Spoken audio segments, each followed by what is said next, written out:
미국에서 에어맨이라고 불리는 전투기 격추로 이란에 떨어졌다가 영화처럼 구조된 이 미 공군 장교 소식으로 이어가 보겠습니다. 적진에서 나홀로 권총 한 자루로 37시간을 버텨냈는데요. 지금 쿠웨이트에서 치료 중인 것으로 알려졌는데 당시 긴박했던 순간 속보들이 속속 전해오고 있습니다. 장하연 기자 보도 보시고 아는 기자 이어갑니다. 전투기 피격 직후 비상 탈출용 좌석을 통해 지상에 착륙한 미국 F-15 전투기의 무장 관제사.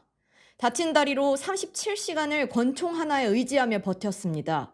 본능적으로 인적이 드문 2100m 높이의 산악 지역으로 향해 계곡의 바위 틈에서 구조를 기다렸습니다. 구조 작전 중 이란군은 불과 3km 밖까지 근접해왔습니다.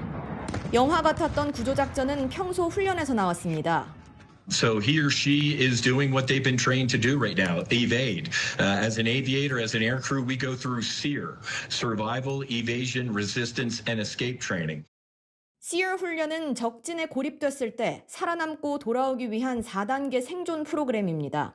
1단계는 물과 불을 찾고 개미 등을 먹으며 살아남는 생존, 이후 적에게 들키지 않게 추적을 회피하는 회피, 적에게 잡혔을 때 신문에 대응하는 저항과 기회가 오면 탈출하는 최종 단계로 이루어져 있습니다.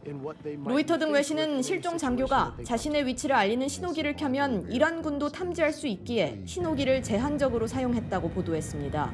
바위 틈에 숨어 있다 결정적인 순간 신호기를 활용한 것으로 알려집니다. 채널A 뉴스 장하연입니다. 네, 자 국제부 이현영 기자와 이 37시간 어떻게 구출됐는지 그 시간이 속속 이제 내부 상황이 전해지고 있습니다. 네. 어떻게 구출됐어요? 일단 궁금한 게 많아요.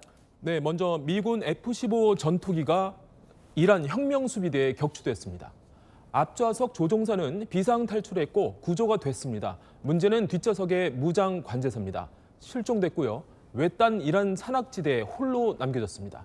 이 장교는 개인 호신용 권총 딱 한 자루만 지닌 채로 2000m 넘는 능선을 오르며 바위 틈에 은신했고 37시간 이상을 버텼습니다. 다만 곤충도 씹어먹을 정도의 생존 훈련이 된 상태였고 비콘이라 불리는 위치 신호 장치를 지니고 있었죠. 실종 초기만 구조 신호를 보냈는데 God is good, 하나님은 선하시다라는 거였습니다. 트럼프 대통령은 이 초기 신호를 믿지 못하고 이란의 함정, 유인 전술일지 우려했다고 합니다. 결국 해당 장교에 대한 인적 정보를 바탕으로 이런 문구를 보낼 수 있다는 판단이 내려졌고 구출 작전을 결정합니다. 야, 그런데 그 시점에 이란군이 대대적인 수색에 나섰다는 거예요. 네, 이 현상금까지 걸어서 군뿐 아니라 민간인들도 이 미국인을 찾아다녔습니다. 누가 빨리 찾느냐의 경쟁이 벌어진 거죠. 이 과정에서 먼저 은신처를 찾아낸 미 중앙정보국 CIA가 실종자가 이미 구출돼 차를 타고 이동 중이라는 거짓 정보를 흘립니다. 이란군을 산이 아닌 도로로 유도하며 시간을 번 건데요. 그래도 이란군은 은신처에서 약 3km 지점까지 근접을 했는데 미군이 구조대와는 별도로 엄청난 공격기 편대를 투입해서 주변을 엄호 사격하며 이란 혁명수비대의 진입을 막았죠. 그 덕분에 네이비실 6팀 등 100여 명 특수부대원이 수색에 들어갈 수 있었던 겁니다. 수색에 들어간 이후에도 구출 작전이 마지막까지 아슬아슬했습니다. 그죠? 네, 끝까지 살얼음판이었습니다. 실종된 장교는 37시간 이상 버티다 결국 은신처를 박차고 나왔습니다. 구조팀과 접선하기 위해서입니다. 그런데요, 이 미군 수송기 2대가 모래톱에 랜딩 기어가 빠지면서 또 한 번 위기가 찾아옵니다. 미군은 결국 새로운 수송기들을 투입해서 장교를 구출해냈습니다. 다만 첨단 기술의 노출과 이란군 선전에 악용되는 걸 막기 위해서 고립된 수송기 2대 모두 그 자리에서 폭파시켜버렸습니다. MC-130 기종으로 알려진 이 수송기의 가격은 우리 돈으로 1,500억 원이 넘는 것으로 알려졌습니다. 전쟁의 무게추가 기울 뻔했던 구출 작전, 단 한 명의 군인을 구하기 위해 막대한 군사력을 동원한 겁니다. 야, 근데 그 구해낸 그 특전 부대 6팀? 그건 어떤 부대예요? 네, 요즘 탑티어란 말 많이 쓰잖아요. 최고 등급의 특전 부대입니다. 네이비실의 데브그루, 일명 6팀이라 불리는데 이 특전 대원들이 1급입니다. 델타포스와 같은 등급이고요. 2급에는 6팀을 제외한 네이비실, 3급에는 우리가 요즘 보도했던 즉각 투입부대 82 공수사단 등이 포함되어 있습니다. 9.11 테러의 주범 오사마 빈 라덴 제거 작전을 성공시킨 바로 그 부대입니다. 초소형 마이크로 드론 등 최신 장비를 사용하고 총기 전문가가 화기 세팅을 맡는 것으로 알려졌습니다. 잘 들었습니다. 이현영 기자가 살펴봤습니다. 호르무즈 해협이 풀릴 기미가 보이지 않으면서 정부가 대체 통로를 찾고 있습니다. 이곳 사우디아라비아의 얀부항을 검토 중인데 여기가 홍해입니다. 홍해도 후티 반군의 공격 가능성에 지나가기 주저하는 지역이거든요.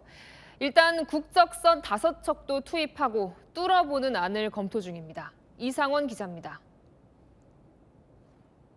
정부가 봉쇄된 호르무즈 해협을 피해 우회 원유 수입 통로를 검토하기 시작했습니다. 이재명 대통령은 홍해, 그중 사우디아라비아의 얀부항을 짚었습니다. 그러면 지금 현재 이 홍해를 통해서 수입할 수 있는 나라는 사우디의 얀부항밖에 없는 거예요? 그렇게 볼 수 있습니다. 얀부항은 홍해에 있는 사우디아라비아의 원유 수출항으로 호르무즈 해협의 반대편에 있습니다. 평소 호르무즈 해협을 통해 원유를 수출하던 사우디아라비아는 최근 육상 파이프라인을 통해 얀부항으로 원유를 이송하고 있습니다. 관건은 안전입니다. 이란은 우군인 후티 반군을 향해 홍해를 지나는 선박 공격을 준비하라고 압박 중인 것으로 전해집니다. 후티의 전력이 호르무즈처럼 완벽하게 봉쇄할 수 있느냐, 그 가능성은 좀 떨어진다. 위험성이 조금 있다고 원천 봉쇄하거나 하면 대한민국 전체 원유 공급 문제에 심각한 영향을 미쳐서 정부는 국적선 5척을 얀부항에 투입하는 방안을 추진하기로 했습니다. 또 원유 수급을 위해 사우디아라비아와 오만, 알제리 등의 특사를 파견할 방침입니다. 채널A 뉴스 이상원입니다. 네, 트럼프 대통령이 제시한 협상 시한이 다가오는 가운데 일본이 중재자로 나서려는 걸까요? 다카이치 총리가 미국과 이란과 각각 정상회담하는 방안을 조율하고 있다고 밝혔습니다. 이 소식은 도쿄에서 송찬욱 특파원이 보도합니다. 다카이치 일본 총리가 이란과 정상회담을 여는 방안을 조율하고 있다고 밝혔습니다. 그동안 외교장관 채널 등으로 대화를 해왔는데 이를 격상할 수 있다는 겁니다. イランとは何度もやらせていただいております。で、さらに首脳同士という話でございますが、こういった段取りもつけさせていただいております。 다카이치 총리는 지난달 정상회담을 했던 트럼프 미국 대통령과 전화회담 가능성도 언급했습니다. 電話会談しかできませんから、まだ確定しているわけではございませんけれども、できる限りのことをやってまいります。 2019년 미국과 이란 갈등 때처럼 일본이 중재자 역할을 자처하는 것 아니냐는 관측이 나옵니다. 당시 결과는 빈손으로 끝났지만 아베 전 총리가 트럼프 대통령을 만난 뒤 이란을 직접 방문해 중재 외교에 나선 바 있습니다.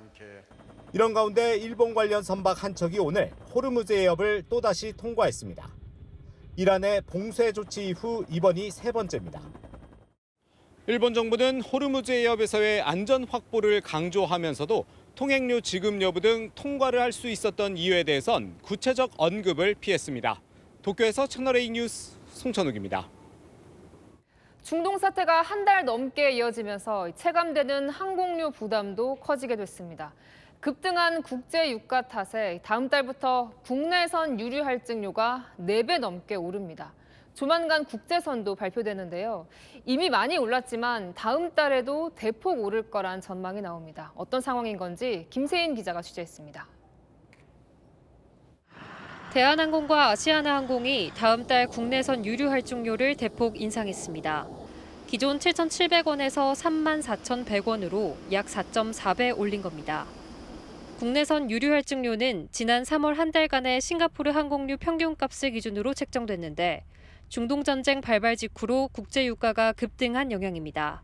걱정도 되고 전쟁이 빨리 끝나야 가격도 내려가고 할 텐데 그게 너무 올라가지고 그 계획을 세우기가 쉽지 않은 것 같아요. 오는 16일 발표될 국제선의 5월 유류 할증료 역시 크게 오를 거란 전망이 나옵니다. 5월 국제선 유류 할증료를 결정할 산정 기간이 유가 급등 시기와 겹쳐 더 많이 오를 수밖에 없다는 겁니다.